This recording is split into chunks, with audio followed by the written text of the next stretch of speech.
The departments are holding the line, so they're doing more with less, as we would say. When we look at police and fire, again, those two make up the bulk of the budget. Their budgets from year to year are only, the increase is really related to the pension obligation, because they have held salaries are pretty flat. This is just showing the percentages that each department makes up of the total budget. So if you look at police and fire, again, we're looking at almost 80% of the budget. And then here's the breakdown for all of the costs. Personnel costs is about $10.5 million. Employee benefits is 1.7, contractual service 2.5, commodities 464,000, capital outlay 285,000, and contingency of 27.5. And as you can see, personnel and employee benefits really is the bulk of the budget. There's really no other areas that really take up more of the budget than personnel costs. Contractual services, as you can see, that's been consistent from last year to this year, and a lot of that are contracts with police and fire that we just have to have. And so there's really no room there for any more efficiencies than what we've already gained. And this is what it looks like on a overall basis. So again, revenues of about a little over $16 million. Expenditures of $15.5 million, with a surplus of $532,000. So from that, we'll fund other funds. So the $485,000 negative that you see out is what we would use to transfer into other funds, leaving a net change in fund balance of about $47,000. And we add to our fund balance of about $5 million, leaving us a fund balance that we project for the general fund of a little over $5 million.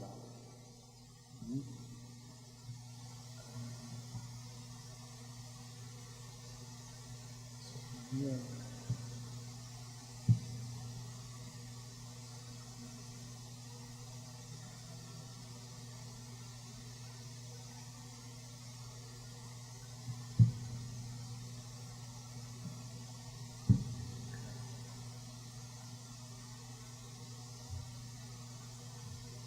All right, now we'll talk about our major funds, which are debt service, our capital, and our water funds. So the first one up is the debt service fund. We're expecting $627,000 in revenue. We'll have expenditures. Oh, let me move slide.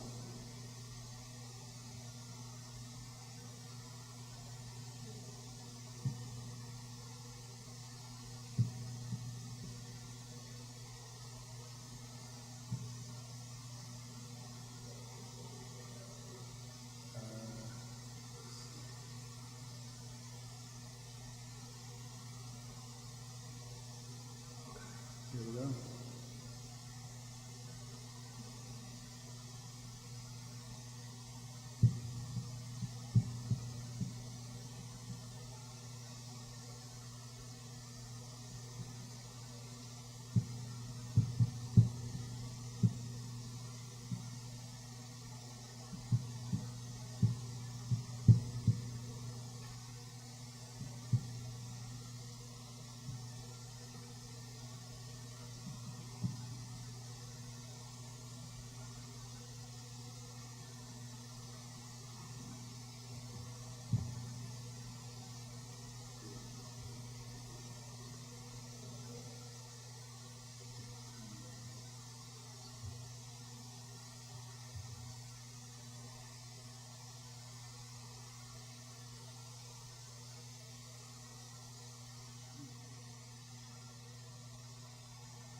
There we go. Nope. Not it.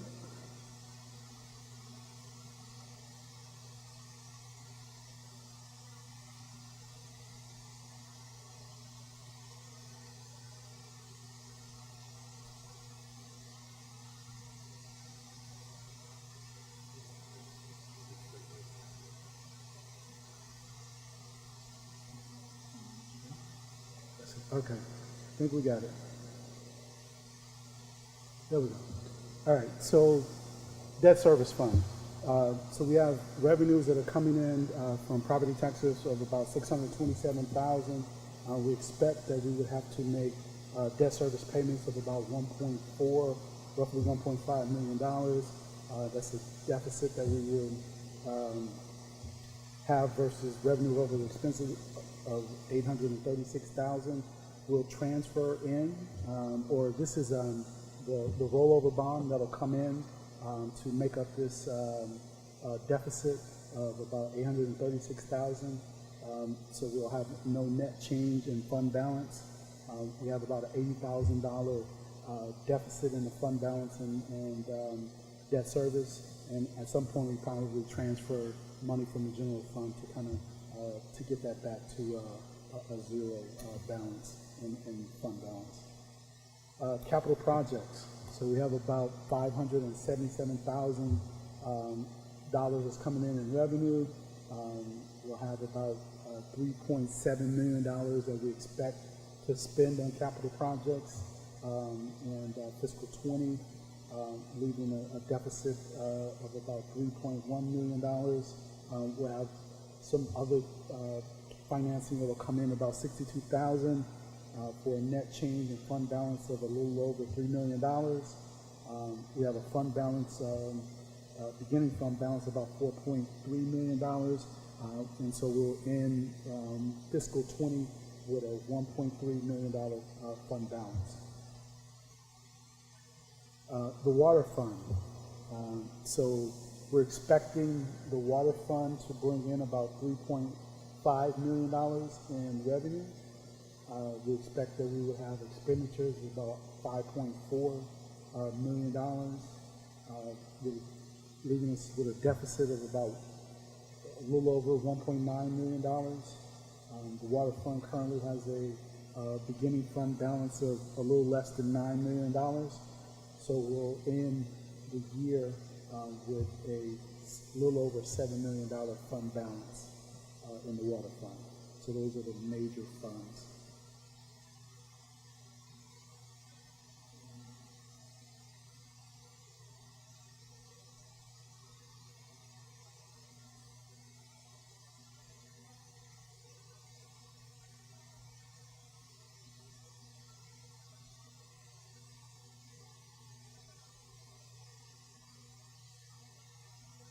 Okay, and these are non-major funds, and this classification is how they're classified in the financial statements. So that's the distinguish between major and non-major is based on their activity. So first up is the garbage fund. This gives a brief description of what the garbage fund is for. And then, so we're expecting about $671,000 in revenues, expenses of about $569,000, a surplus of a little over $100,000. We currently have a beginning fund balance of a little more than $70,000, so we'll have an ending fund balance in the garbage fund of about $173,000.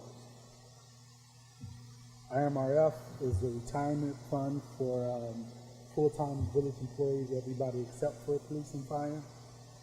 So pretty much here, the revenue that comes in is what we collect, and then we pay out Social Security and the contributions. So that will be about $479,000.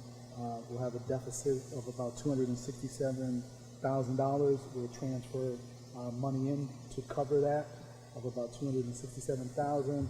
We'll have a net change in fund balance of about $64,000. We have a beginning fund balance of about a little over $28,000, and that's where we'll end the year for the IMRF fund.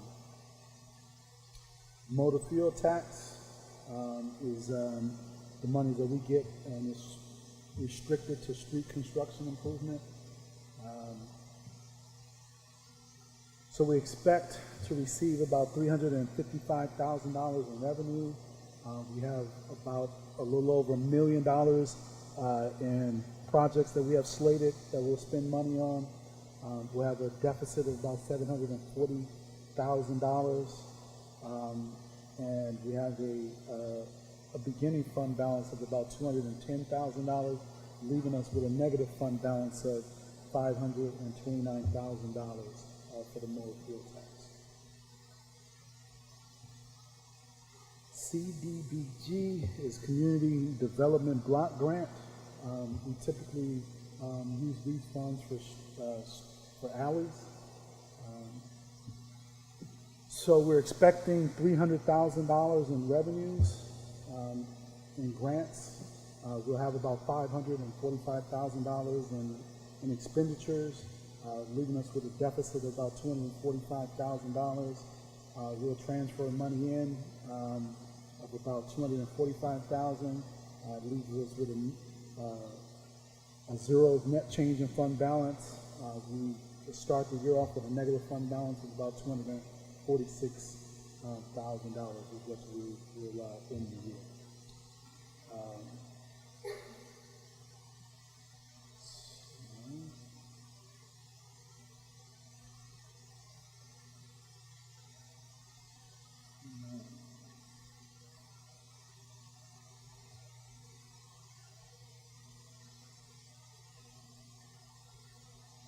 Okay, so this is all our TIF funds. So I'll go through these different ones that we have. So the first one is the Roosevelt TIF. We're expecting revenue of a little over $600,000, expenditures of $619,000 for a deficit of little over $16,000. We have a negative balance, fund balance of a little over $1 million. So we'll just be adding to that deficit. The 22nd and 17th Street TIF. I believe this one is kind of winding down, right? So we don't have much activity in this. So the revenue is pretty much just interest income. The expenditures is the cost that we need to allocate to this particular fund for the audit. And we'll transfer in $871,000 to eat away at the negative fund balance. The fund is starting off with a $3.1 million deficit in fund balance, and it will end the year at 2.3 negative fund balance. The 27th and 23rd Street TIF, I have $93,000 in revenue. Expenditures are really the allocated cost of the audit, which is just a little over $3,000. So we'll have a surplus of a little less than $90,000. We have a negative fund balance of $210,000, and this surplus will bring that deficit down to a little over $120,000. 17th Avenue TIF, really there's no activity here. The revenue is interest income. It has a negative fund balance of $17,000, so it'll end the year with a little more than just about the same negative fund balance. 19th Street TIF, we have $128,000 in revenue, a little over $129,000 in expenditures for a deficit of $1,100. There's a $66,000 beginning fund balance, so we'll end the year with $65,000, a little more than $65,000 in ending fund balance.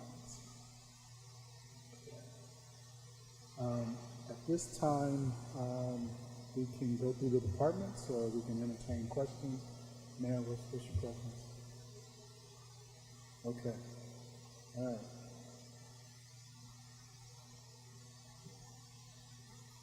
Since I am here, I will go first. Get it out the way.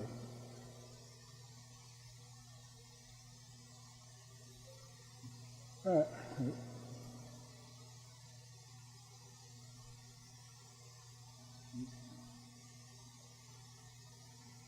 All right, so the finance department oversees and manages all of the financial operations of the village. Finance is responsible for providing internal customer service to the other village departments and maintaining the financial health of the organization in accordance with the annual budget and the requirements of the municipal code.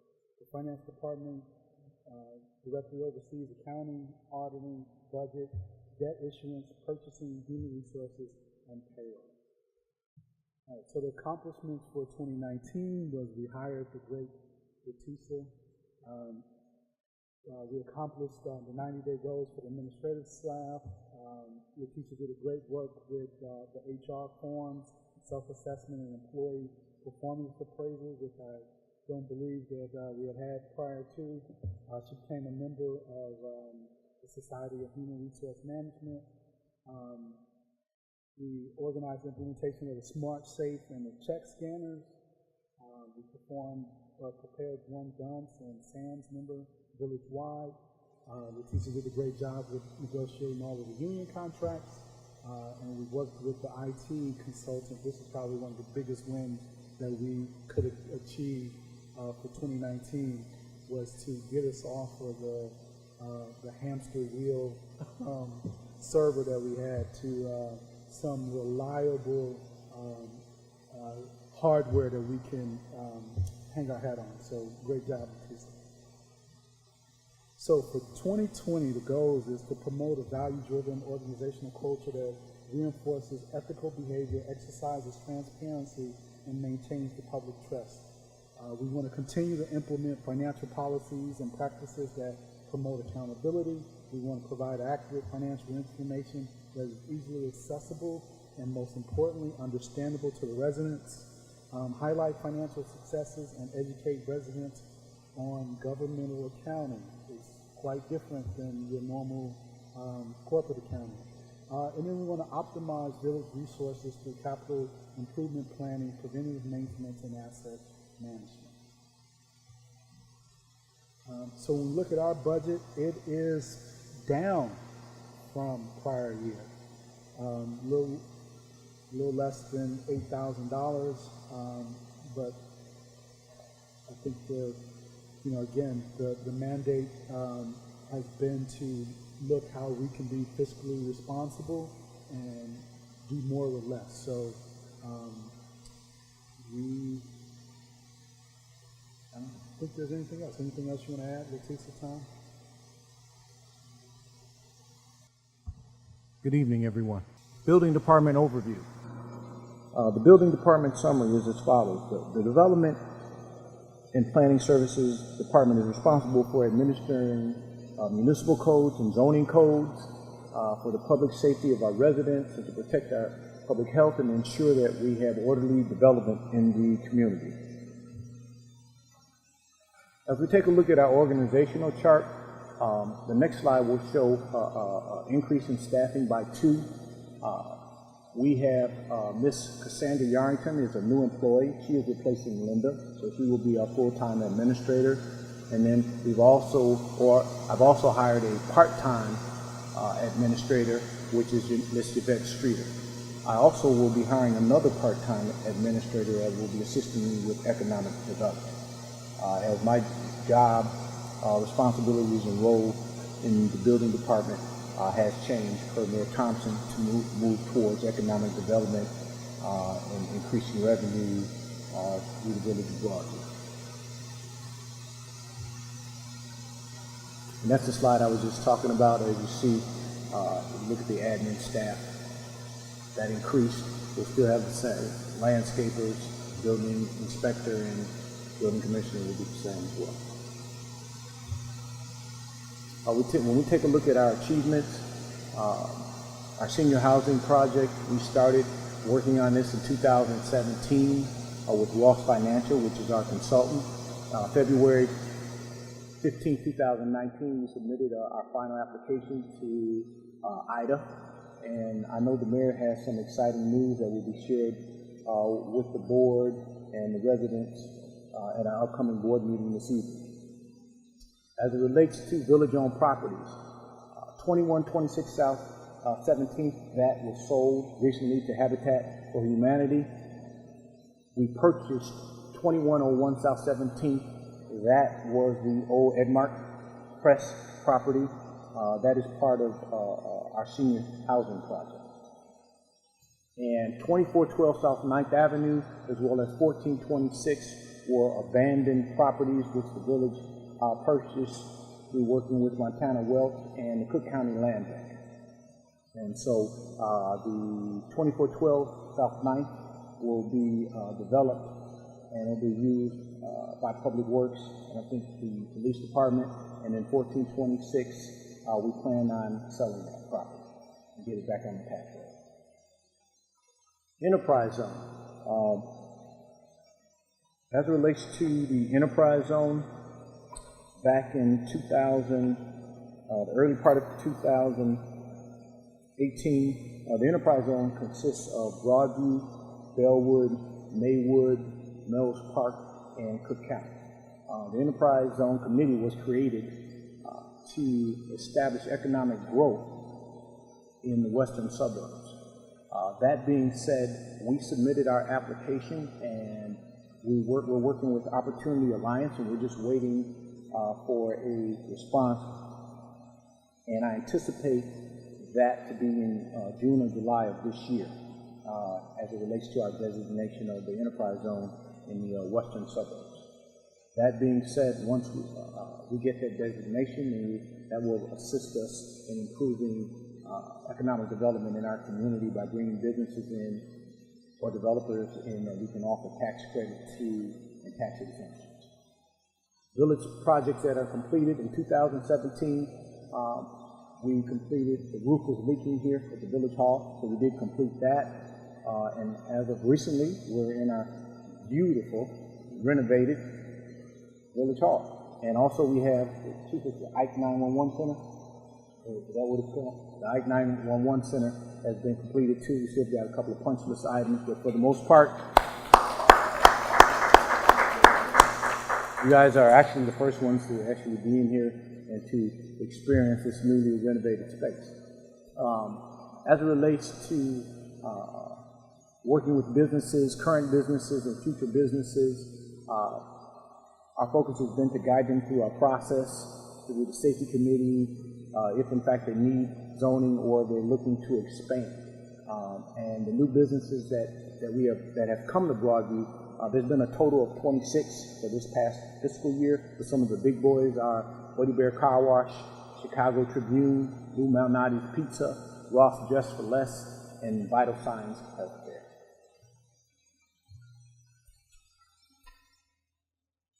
What we're looking to do in the upcoming fiscal year, now that we've gotten past the renovation, as I stated before, I think last year we're looking to update our department codes, our ordinances, and our forms. There's a lot of things out there that we did not consider that now we need to consider because life and times are changing, i.e. marijuana, video gaming, antennas, things of that nature that we'll be looking at.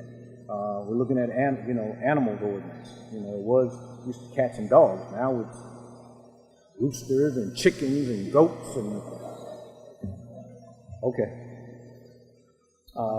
We'll continue to attend seminars to help with our economic development and generate revenue. Ross Financial is one of the individuals we met as it relates to the senior housing project. And the Public Works Director and I met them in Washington, D.C. when we attended the summit there.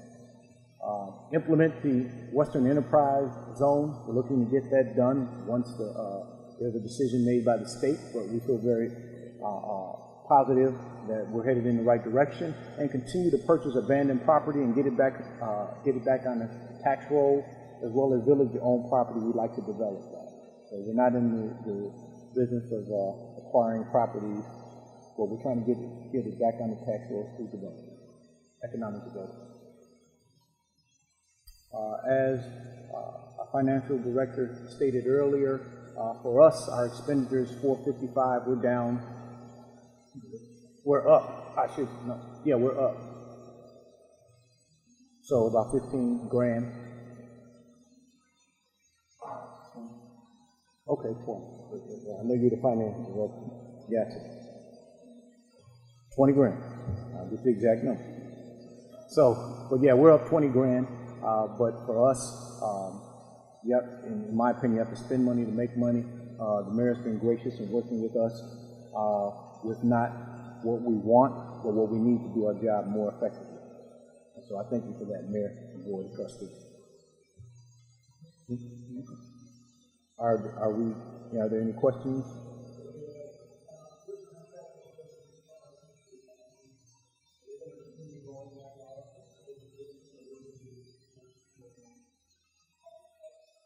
Well, at this point, we are continuing to go that route. When we talk about contractual services, we're talking about 2 landscapers to deal with. Yes, I was going to. It covers 2 landscapers. One that deals with vacant properties, and one deals with village-owned properties. And then we also have DNF, which is our third-party contractor that does a lot of our commercial and industrial inspections. When we were looking at the third-party contractors versus hiring someone in-house, what we looked at was what would be the annual salary for a full-time electrical inspector, a full-time plumbing inspector, plus benefits. And those 2 numbers alone are over $200,000. So I just wanted to explain how we arrived at what we did.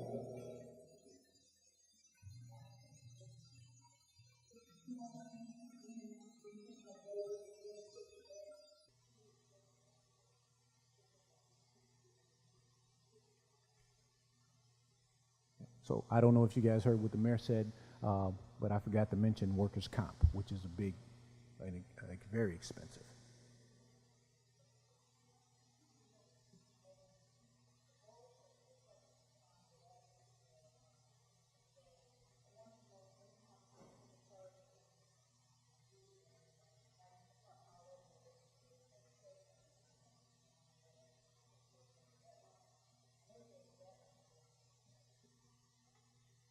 I'm actually always speaking to Tom about economic development and the Roosevelt Road TIF because we do have some prospective developments coming up. I very seldom speak about upcoming developments because sometimes they don't come to fruition, but the mayor is definitely aware of every potential development that comes to Broadview. A lot of the developments or a lot of the projects that come to Broadview, it requires money. And as the mayor said, in our meetings, we're not here to fund anybody's dream. We're here to develop the community. And so if it can be a partnership, a true partnership, then we're willing to do that. But if you think you're going to come to Broadview and then we're going to fund you, it's not going to happen. And the second thing is that the development has to be part of our overall comprehensive plan for the Roosevelt Road corridor.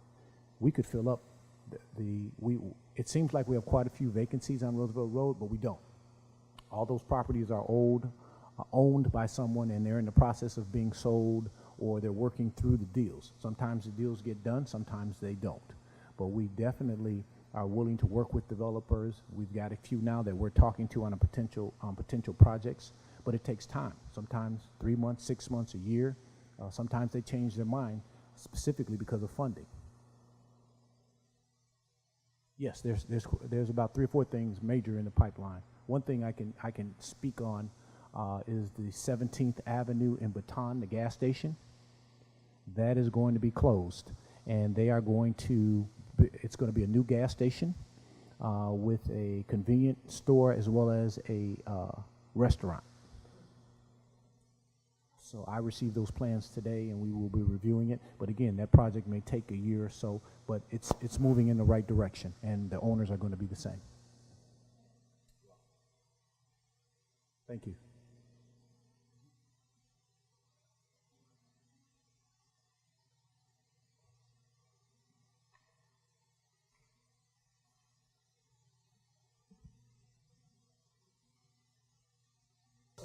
All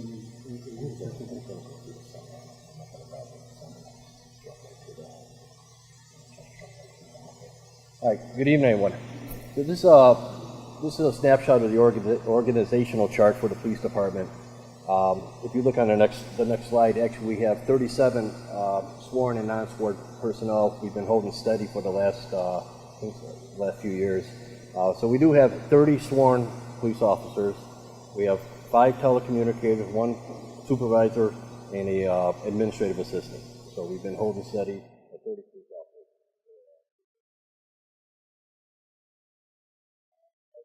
This year, we created an overnight parking permit program. This is for the apartment buildings, multi-family unit housing. We created, I believe, 6 zones. Worked out a few kinks, but I think it's working out well now. This assigned an officer to West Staff Major Crash Unit. West Staff was our major crime unit for if there was a homicide in the area. We were calling detectives from all over the district.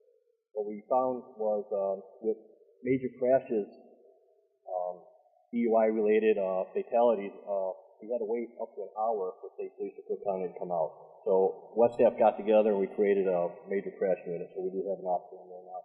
They could be out within and have the road open, come out, assess the crash and have it open within an hour and a half. So it cuts down the time that the road is closed. Basically, we remained under budget. The main thing I want to stress here, for 2 years in a row, we were able to stay on the overtime. That's probably our biggest challenge right now because we have court, there are criminal cases, there's sick, there's disability, and overtime is the toughest to keep under control. We do work 12-hour shifts, and that's helped a lot to keep us under budget. Year to date, Village of Broadview, we're 16% down on overall crime. We are 77% down on violent crime year to date. So, really, it's all the guys in the jail. And I take the credit, but it's all the guys, men and women out there. It really is. We replaced 2 frontline squad cars. We instituted an online overnight parking program. So we're anticipating, you'll see in the future, in the next slide, you'll see we're going to have the Act 911 Center working with Maywood and Broadview personnel. We don't want them answering for overnight parking. So now we have a online overnight parking, and it's worked out. I haven't heard very many complaints. A couple things we have to get worked out with the street sweeping and stuff, but we'll work on that. We did conduct a traffic study. The village board approved an agreement with Safe Speed to start the process for the red light camera. We had our first law enforcement course run. This was for Special Olympics. It had 6 communities. We had 21 runners and raised money for Special Olympics. We also implemented a policy for school keys and card access. What this is we can now get into Roosevelt and Lindau School at any time. If something were to happen within the school, a lot of times you have to get buzzed in. Well, it can't happen if something's going on in there. So we now have access to the key card. We have access to the knock box so we can get into school at any time. The grant writer, we split with Chief Penny. The grant writer, if you remember, there was some discussion last year. It's $14,000, so we split it. If you look here, this year we got over $200,000 from the grant writer. So we made. So the distracted driving one, I'm going to mention at the next meeting. $3,000 in overtime is paid, very successful, and safe routes to school for the sidewalk, over $197,000.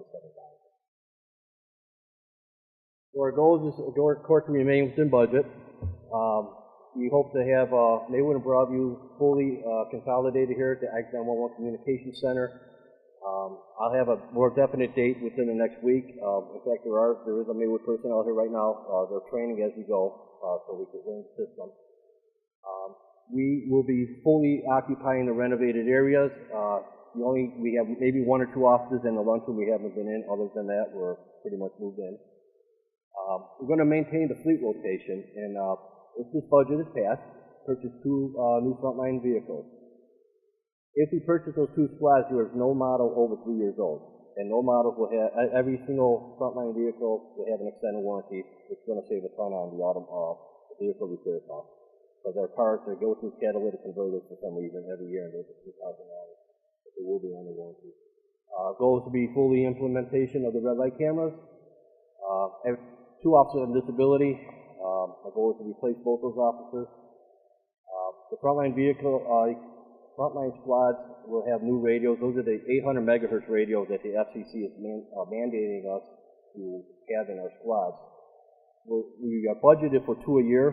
We do have a pending grant out there. We're hoping that we're successful on this, that get the radio. And the new evidence and software procedures, what this is called the BEAST, it's the barcode for our property room, and this is actually connected with the Illinois State Police for the chain of custody. So it's going to alleviate a lot of the mix-up with the chain of custody when we're transporting the evidence to the crime. And our overall budget, you see, shows about 260,000 over from last year, but 412,000 of that is pension. You take away that 412, we're 150,000 less than last year. So it's mandated. We have to pay it. So. That's it. And any questions?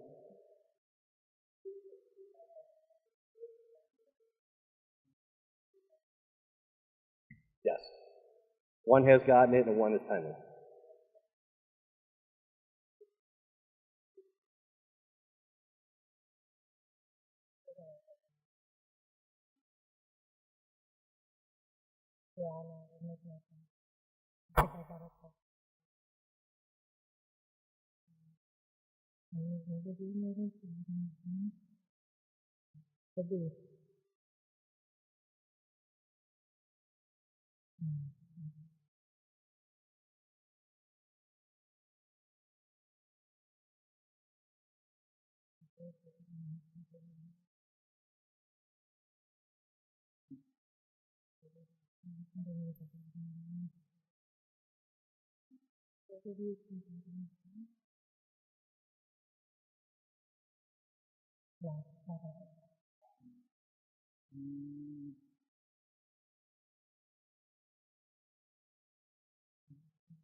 No, that's not what you said. Oh, no? No. Yay! You sent me last week to proofread. Okay. Good evening, everybody. So this is going to be our Fire Department 2020 overview. How do I put next? On there? Okay. So I'll be brief because I know we've got a meeting to start. So the Fire Department summary. This is the same thing that we say every year, our mission is to protect lives and property. And I don't mean to be too quick with it. If you want me to send it to you, I'd be more than happy to. I just put the organizational chart in here again just so you could see. We did have 2 inspectors for the past few years, and that was to make the ISO rating improve. By bringing Anthony Monks in for 2 years on a temporary basis, he actually improved all of our pre-plans, updated them, things that haven't been done in years. So he was very successful and exceeded it by doing a lot of risk reduction. So that should look really good for us. And tonight he's being sworn in as the lieutenant. So he's made some great improvements for himself. Going down here for the budget, this is just the number of people, and the only thing, like I said, that has changed is lieutenants, that we lost a deputy chief and a lieutenant, and then Anthony Monks is going to be the new lieutenant there. Okay, so our achievements here. We did the Loyola's EMS contract increase. We did the Madden EMS and fire contract increase. Wait, see now this one's.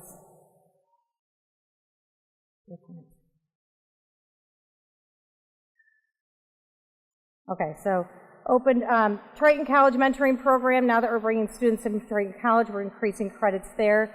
I'm just going to highlight the really important ones, and again, we'll send this to you. NIPSA and IFSI are bringing in classes to us for free of charge for us because we are hosting them here. That's a great cost savings in our education. We're trying to get ahead of plumbing and structural issues ahead of time. Redoing the plumbing in the building is key. That's our biggest problem. This building's really old. We're also having an exchange of services. If someone comes in and borrows our tower, we borrow equipment from them. That's really important to us. We increased the mechanics from 1 to 2, which we saw this year gave us a huge savings because a job that would have cost about $30,000 ended up costing us $16,000. And because they did their homework, they actually found that the part was faulty, and we actually went after them and got the money back for the entire issue. So they're very educated. And we'll go to the next part. Those are just the major ones. Okay, so our goals. No, see, now this is where it's wrong. So don't look at that. I have the real one. So the goals for 2020 are we're to hire a new deputy chief because, as you know, Steve Murphy did retire. His last date is July 15th. We're working on two hires right now. We opened the tower and the basement for outside education and training, which should bring us in some funds as well. We're reassessing the vehicles for consolidation. One of the things is you'll see contractual services going down. We're working with other departments in the area. For example, hose testing. Everybody has to do it. We all do it at different times, and we couldn't understand why. So a couple departments came together. We're actually doing a hose testing service for one department and bringing the vehicle to them, thus saving. It may seem little in the end, but in the long run, if we continue to do things like that, besides hose testing, hydrant testing, things like that, we'll save ourselves thousands in the end. So it's new to us. We're working on it. Same thing with vehicles. Having an extra ambulance, we can actually do loaner ambulances and get rid of one of our engines, which is probably costing us a lot of money in insurance. But by getting rid of the backup engine and borrowing somebody else's engine when we need it, we're saving money there. So we're really talking about consolidating a lot of our assets to make, spend less money. Increasing grant opportunities. We do have 3 grants out there right now that we have not heard back from, but they don't open up for another couple weeks, so that should be forthcoming. We're talking about my idea. I'll talk about that at another meeting. The smoke detector program is going to continue until we run out of that money. Car seat inspections are still free at the fire department. Going on to our budget snapshot. We do have the increase in personnel costs, and I'll be quite honest with you, and I don't want anyone to think it's happening for any other reason but personal. I did not put in a raise for myself this year because I'm trying to keep up literally with the Joneses and the Uglings. Just so you know, our department heads have truly stepped it up and are finishing their education, taking it to another level. Bachelor's and master's.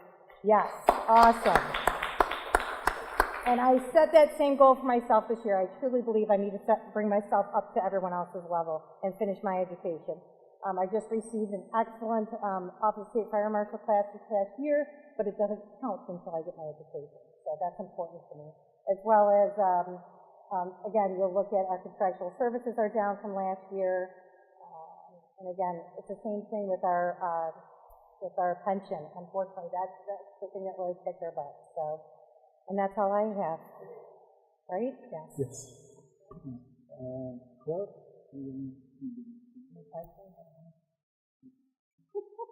Thank you.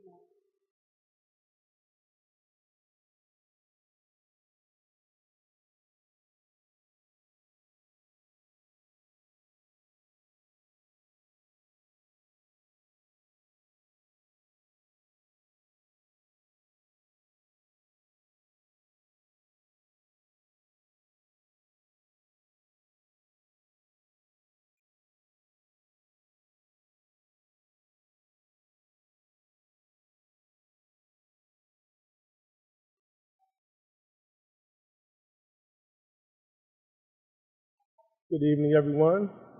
I'm going to be really brief, especially since the clerk's budget only takes 0.3% of the entire total budget. So, excuse me. The Office of the Village Clerk records the proceedings of all village board meetings, including committee and special meetings, maintains all official records of the Village of Broadview, including minutes and ordinances, and is the keeper of the village seal. I also monitor the village compliance with Open Meetings Act and the Freedom of Information Act. The village clerk's office also serves as a local election authority and registrar for the voters. In 2019, we achieved quite a bit. We received, tracked, and completed all FOIAs requested to date. We reviewed, indexed, and codified ordinances to date. Reviewed all departments' record retention and submitted applications for disposal of older records.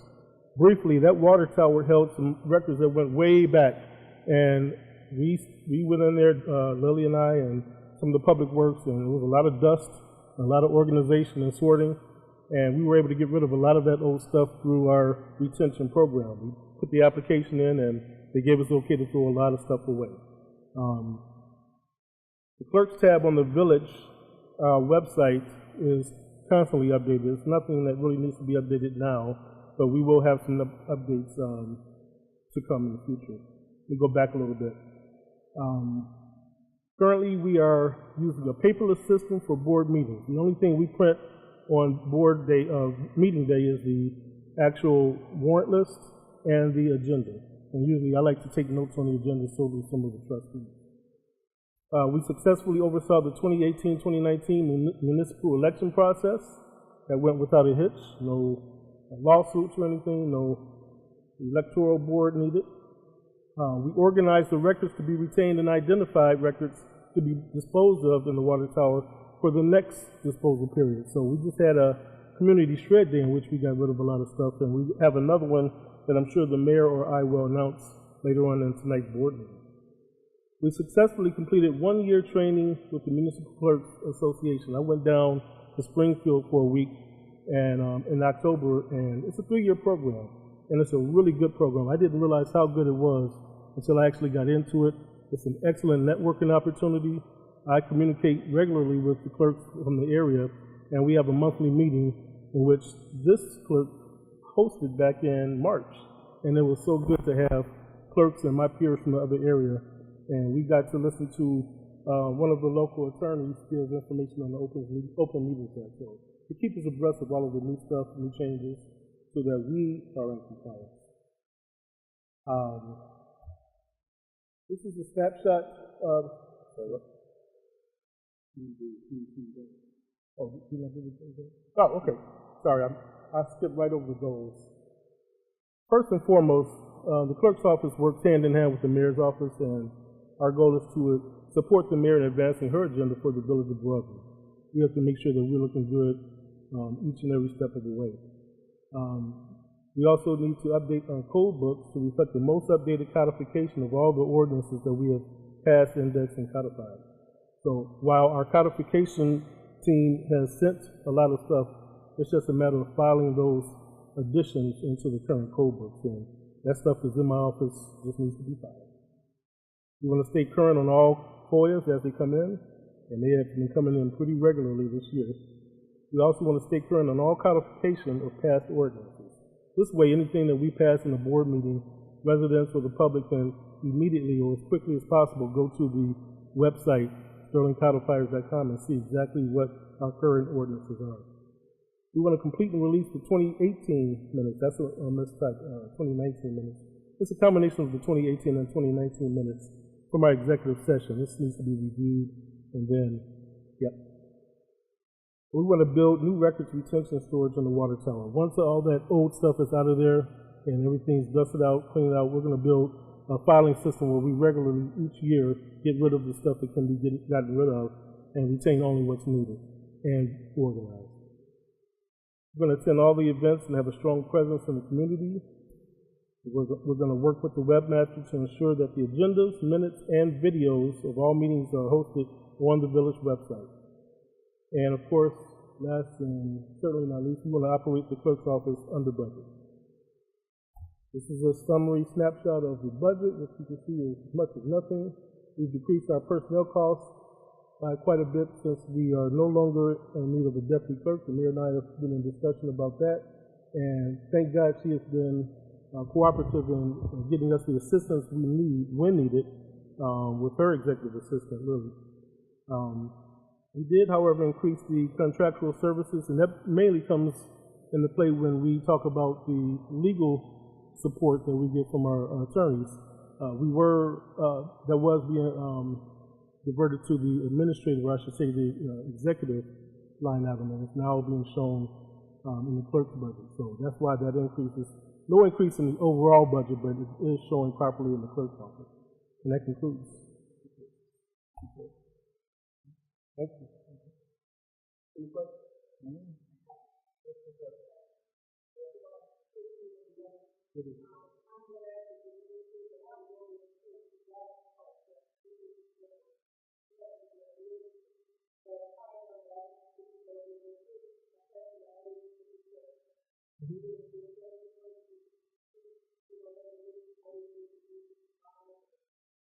This wasn't enough work for the position as it is budgeted.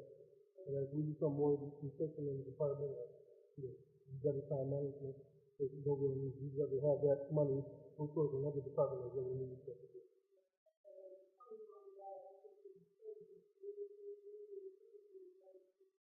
I was averaging about $2,000 a month in use for foreigners, for other legal things that we have to file.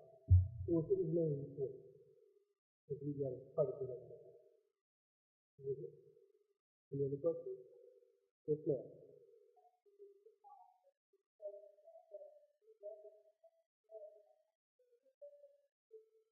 Boxes and boxes. I could show you pictures of all the stuff that has been sitting that hasn't been done anything with. We have a record retention schedule that is, state mandated. Long story short, we have a lot of stuff that we didn't have. We're organized and keeping what we need to be saying. We're organizing it so that we know exactly what things are and give them everything. You feel free to get the guns. You're going to come up and see it anytime you want. Any other questions? Thank you.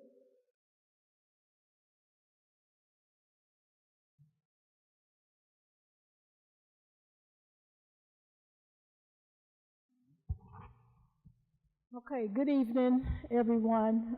As we conclude our budget hearing for fiscal year 2019, some of the achievements were the Ike 911 and municipal building renovation. So that included the IGA with the Village of Maywood and making sure that the relationships were tied into what was a state mandate. And I'm happy to say that we achieved something that probably a lot of residents were in opposition to, but when you walk into this building and you see the professionalism that's been displayed as it relates to what the 911 telecommunications center looked like, it's very professional, and it's something that we will have years to come, and we can not only service the 2 communities, but we can service up to 4 communities.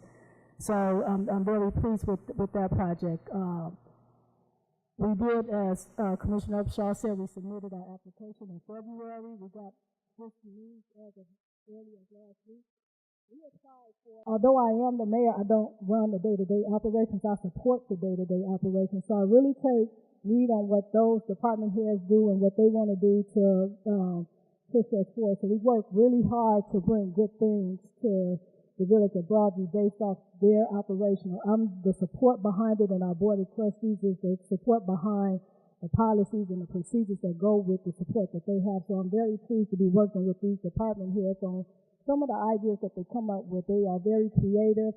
They recognize some of the deficiencies we have in our budget, but all together, they all work together to help each other when we get in that room when it comes to budget. But I do believe in being upfront and transparent. I don't want to play the politics to give them false hope, like something is going to happen and it's not going to happen. We want to be truthful and upfront regardless of how the conversation feels. So when we talk about doing the alleys and not doing streets this year, those are hard conversations that we have to have, although they don't know that we are doing streets in the Drive in the industrial area. So we have to share the resources and how we get it, but it's not off the radar for us to do it. We did welcome 26 new businesses to the community. That's a big deal for us because when you look at the hard work that Commissioner Upshaw put in to bring development projects to here and how we create sales tax revenue, because that's truly the only way we create revenue is through sales tax and through property tax. And nobody wants their property taxes to go up. I know I don't. I can't speak for everybody, but I'm speaking for everybody.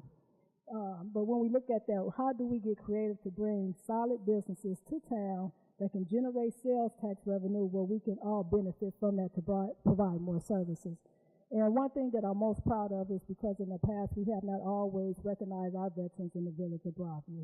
And so last year we invited the veterans to participate with the village of Hillside. So I have to give kudos to Mayor Tamburino for just opening his door to me and my village to say, we have veterans here, we want to recognize them, but we don't really know what that looks like. So we include them into the dinner that they do every year in the village of Hillside, and our village is able to participate in that.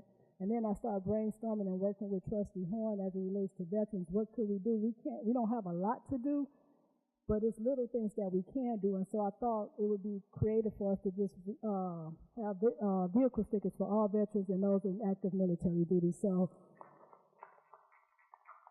we just want to honor them and show them that we appreciate the service that they bring to us. I mean, that is not an easy job to put your life on the line for somebody you don't even know. So we appreciate our veterans.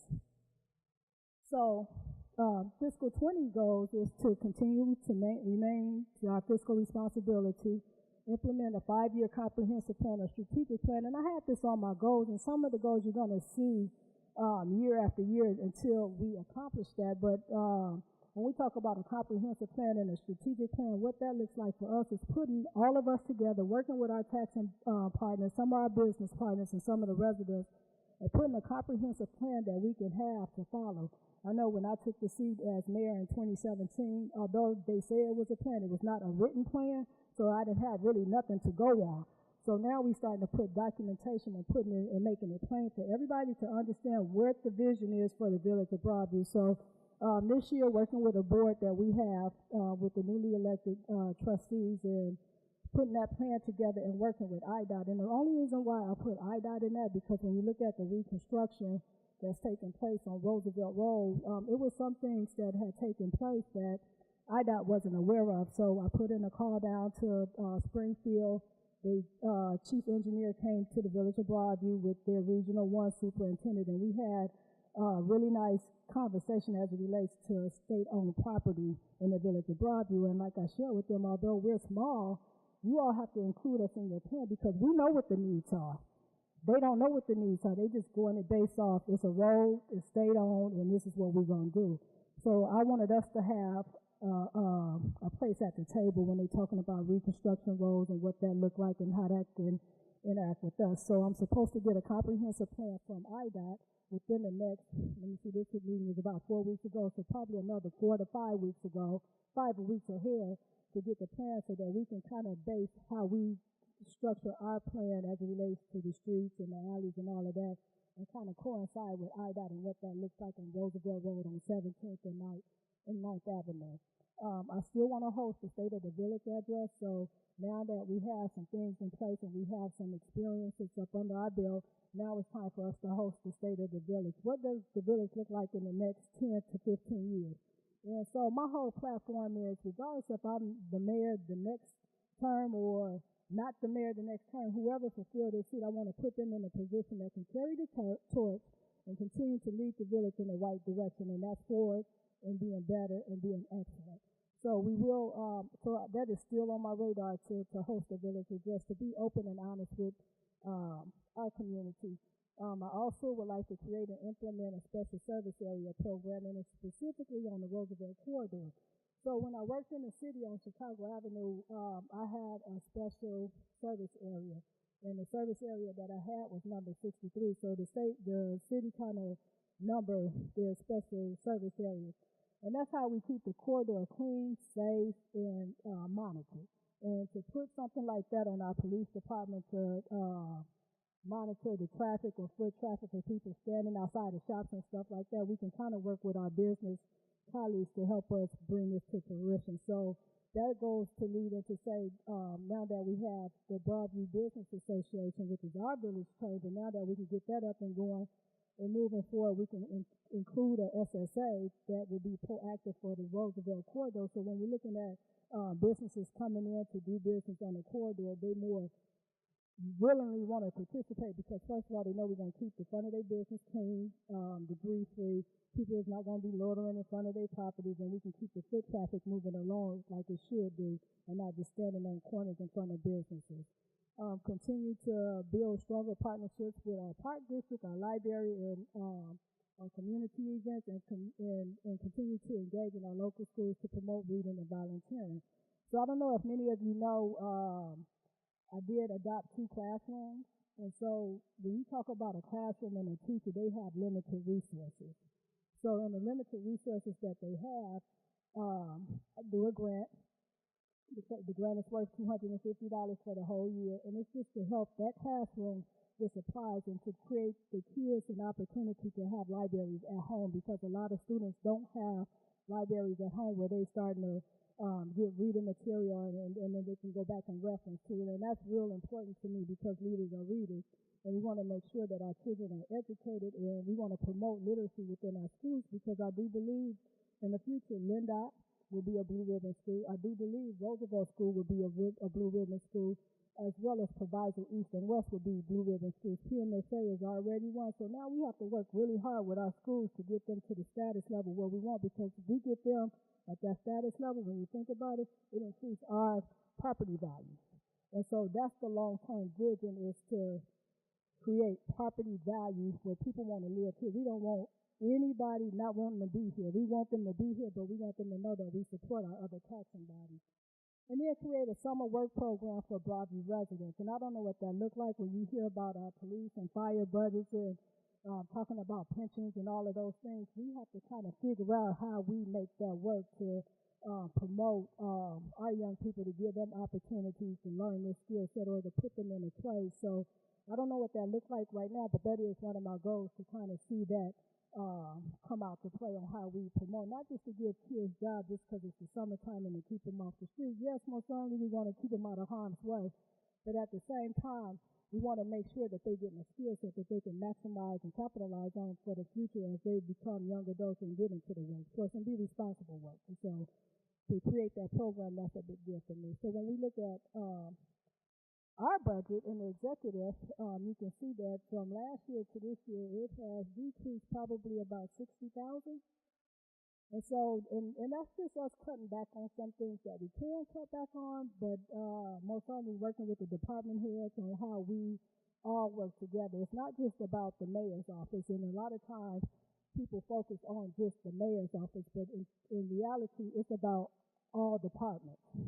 It's the clerk's office, it's the fire department, it's police, it's the administration, it's finance, and it's how we all work together to make things like this happen. So yes, although our budget is tight this year, but it's not unmanageable, and I do have high hopes and high expectation on what's to come in the future as it relates to how we get funding for certain projects. I did submit a bill, our capital bill, to our state leaders, and that bill was about a $30 million bill that we submitted. But we had only 4 projects that were shovel ready. So we know that those projects that we have that's in a preliminary status, we have to move them out of that status and get them shovel ready.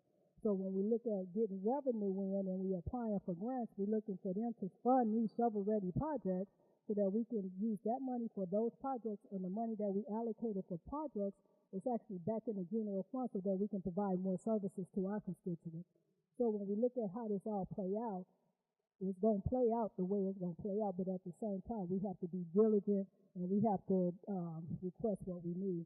When we talk about senior housing project, and I know some conversation that came up about us having a lobbyist on board and stuff like that, the things that you don't see behind the scenes is when we have a lobbyist and we pay him $40,000 a year, but the conversations that he has with the people that have relationships, that maximize that. I mean, we just got a $14 million project because of a lobbyist that we had on staff that could help us talk to certain people that we couldn't do that. So we're grateful for all of those relationships. So even though you can't see it tangibly, you got to see the results that come out of it, like the grant writers. We got a lot of drugs on the grant writer. But when you look at what we got for it, $200,000 in money, and we only paid $14,000, you got to look at the value. So our return on investment is huge.